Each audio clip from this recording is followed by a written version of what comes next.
महामानवांना जातीत अडकवल्यामुळे त्यांचे विचार रुजले नाहीत. चंद्रकांत बाबर.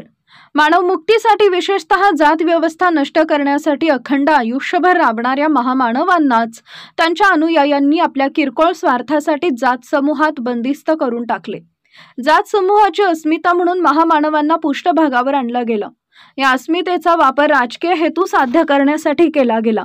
महामानवांना जातीपातीत अडकवून ठेवल्यामुळे त्यांचा विचार तळागाळापर्यंत पोहोचू शकले नाहीत. हे अपयश महामानवांच्या विचारांचे नसून त्यांच्या अनुयायांचे आहे, असं प्रतिपादन समीक्षक व आंबेडकरवादी विचारवंत चंद्रकांत बाबर यांनी केले. पळशी तालुका खानापूर इथं प्राध्यापक डॉक्टर मोहन लोंढे यांच्या विद्यार्थ्यांचे अण्णाभाऊ या पुस्तकाच्या प्रकाशनाच्या वेळी प्रमुख वक्ते म्हणून ते बोलत होते. अध्यक्षस्थानी काकासाहेब पाटील होते. लोकशाहीर साहित्यरत्न अण्णाभाऊ साठे मित्रमंडळ आणि ग्रामस्थ पळशी यांच्या वतीनं अण्णाभाऊ साठे यांच्या जयंतीनिमित्त आयोजित करण्यात आलेल्या कार्यक्रमात डॉक्टर मोहन लोंढे यांच्या विद्यार्थ्यांचे अण्णाभाऊ या पुस्तकाच्या प्रकाशनाच्या वेळी प्रमुख वक्ते म्हणून बोलताना चंद्रकांत बाबर यांनी संत तुकाराम ते तुकाराम साठे उर्फ अण्णाभाऊ साठे यांच्यापर्यंतचा सांस्कृतिक इतिहासाचा पट उघडून दाखवला. यावेळी बोलताना पुढे बाबर असं म्हणाले की मराठ्यांना तुकोबा समजून दिला नाही. बहुतांश मराठ्यांना सुद्धा तुकोबा मराठ्यांचे असल्याचं माहीत नाहीत. म्हणजे तुकोबांना वाणी ठरवल्यामुळं मराठ्यांनी त्यांच्याकडे विचारपूर्वक दुर्लक्ष केले. तुकोबांना फक्त देवळात प्रस्थापित केलं नाही, त्यांचे विचार आचरणात आणले नाहीत. आपला मूळ पुरुष मूळ विचारवंत हा तुकोबाचा आहे हे जर मराठ्यांना कळाले असते तर त्यांची संस्कृती वाताहत झाली नसती.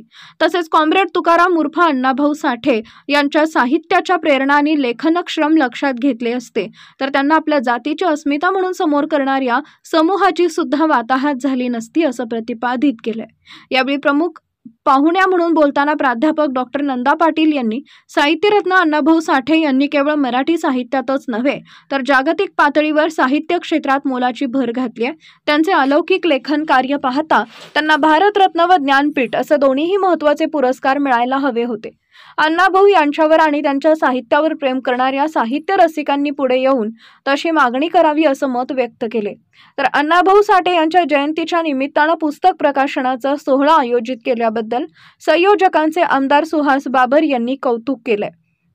भविष्य काळात कोणत्याही सांस्कृतिक उपक्रमात सहभागी होत असल्याचं त्यांनी सांगितले. रशियात जेव्हा पंतप्रधानांना अण्णाभाऊ साठे यांच्याविषयी विचारले असता पंतप्रधान पंडित नेहरू स्वतः त्यांच्या भेटीला मुंबईत चाळीत आले होते, अशी आठवणही आमदारांनी सांगितली. त्याचबरोबर मातंग समाजातील अडचणी जाणून घेऊन शासकीय योजनांच्या सहाय्याने त्या कशा सोडवता येतील हे पाहून योजनांची माहिती देण्यासाठी स्वतंत्र शिबिर लावू व समाजाच्या जागेचा प्रश्न सोडवण्यासाठी जिल्हाधिकाऱ्यांबरोबर बैठक घेऊन चर्चा करण्याचं आश्वासनही यावेळी आमदारांनी दिले. स्वागत व प्रास्ताविक प्रसिद्ध लेखक प्राध्यापक डॉक्टर मोहन लोंढे यांनी केले. यावेळी लोंढे यांनी अण्णाभाऊ साठे यांच्या प्रेरणेनंच साहित्य क्षेत्रात स्वतःची वेगळी नाममुद्रा उठवू शकलो असं सांगत आपल्या लेखन नामाच्या प्रेरणा स्पष्ट केल्या. आभार ज्ञानू लोंढे यांनी मानले. सूत्रसंचालन संजय जाधव यांनी केले. यावेळी पोलीस पाटील स्मिता पप्पू सुतार, माजी उपसरपंच दिनकर जाधव, संभाजी जाधव, काकासो जाधव, चंद्रकांत जाधव, उमेश जाधव, भरत जाधव, शाळा समितीचे अध्यक्ष बबन जाधव यांच्यासह मान्यवर उपस्थित होते. सायंकाळी भव्य मिरवणूक काढण्यात आली. संयोजन धनाजी लोंढे, राहुल लोंढे, आबासाहेब लोंढे, अतुल लोंढे, रोहित लोंढे, आकाश लोंढे, संतोष लोंढे, महेश लोंढे, सागर लोंढे, विलास लोंढे, पवन लोंढे, अनिकेत लोंढे, रमेश लोंढे, प्रशांत लोंढे, लखन लोंढे, सुभाष लोंढे यांनी केले. अण्णाभाऊंचं सगळं साहित्य काही वाचलेलं नसेल, अण्णाभाऊंच्या बद्दल फारशी माहितीही नसेल. आज जयंती आहे म्हणून जेवढं काही माहिती झालेलं असेल तेवढंच माहिती असेल. पण आम्ही घडलो तर त्यांना वाचत घडलो. म्हणजे मला 7वीत असताना चांगले शिक्षक भेटले. त्यांचं नाव मोंदीर सर. मी आजही आग्र्याला गेले की मला पुस्तक वाचायची सवय होती, पण काय वाचावं हे कळत नव्हतं आणि आभाषासारखं वाचत होतं. तर काय वाचावं काय नाही वाचावं हे त्यांनी शिकवलं. त्यात अण्णाभाऊ माझे आवडते लेखक होते. याला कारण होतं ते आपल्या सांगली जिल्ह्यातले आहे आणि वाटेगावचे आहे. आणि वाटेगावचा कोणीतरी माणूस लिहितोय आणि त्याचं पुस्तक मला वाचायला मिळतंय, त्याचा खूप आनंद होतो. मी बंडखोर